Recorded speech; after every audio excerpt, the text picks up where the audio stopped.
حضرت مولا علی شیر خدا نے فرمایا تھا قرآن پاک کبھی پرانا نہیں ہوگا، جب بھی پڑھو گے نیا مزہ ہی آئے گا، نیا سرور ہی آئے گا، نئی کیف۔ بڑے بڑے کٹر کافر قرآن پاک سنتے تھے نا۔ ایک دن عتبہ کہنے لگا ابو جہل سے اور دیگر لوگوں سے کہ بڑی ہو گئی لڑائی، بڑی ہو گئی بحث، اس طرح کرتا ہوں میں جا کے نہ تو محمد ابن عبداللہ صلی اللہ علیہ وسلم میں جا کے بات کرتا ہوں حضور سے۔ عتبہ آ گیا، کہنے لگا میں مذاکرات کرتا ہوں۔ سب نے کہا چل تو سیانا آدمی ہے، سمجھدار ہے، چلا جا۔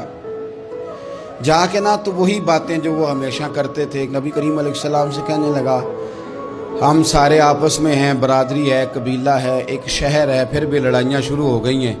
جو آپ کا کلمہ پڑھتے ہیں وہ الگ ہو گئے، جو ہمارے معاذ اللہ طریقے پہ ہیں وہ الگ ہیں، تو کوئی بات چیت نہ کر لیں بیٹھ کے۔ تو حضور نے فرمایا کرو نا۔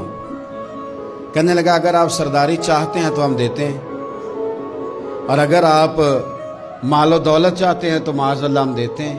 جو آپ کہتے ہیں ہم کرتے ہیں، کسی طرح کا بھی آپ کا مطالبہ ہے تو ہم پورا کرنے کو تیار ہیں، تو آپ بتا دیں ہم وہ کر دیتے ہیں۔ وہ بڑی اس نے لمبی چوڑی تقریر کی، جتنی آفریں گنا سکتا تھا گنوائیں۔ کریم خاموش رہے۔ جب اس کی بات پوری ہو گئی تو حضور فرمانے لگے میں بھی کچھ بولوں؟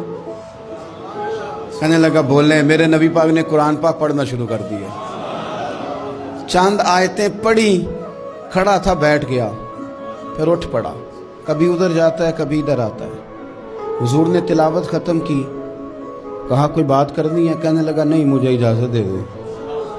واپس گیا، جب گیا نا تو ابو جہل دور سے دیکھ کے کہنے لگا جو گیا تھا وہ تو عتبہ تھا، اور یہ جو آ رہا ہے یہ کوئی اور ہے، یہ کوئی اور ہے، یہ وہ نہیں ہے جو گیا تھا۔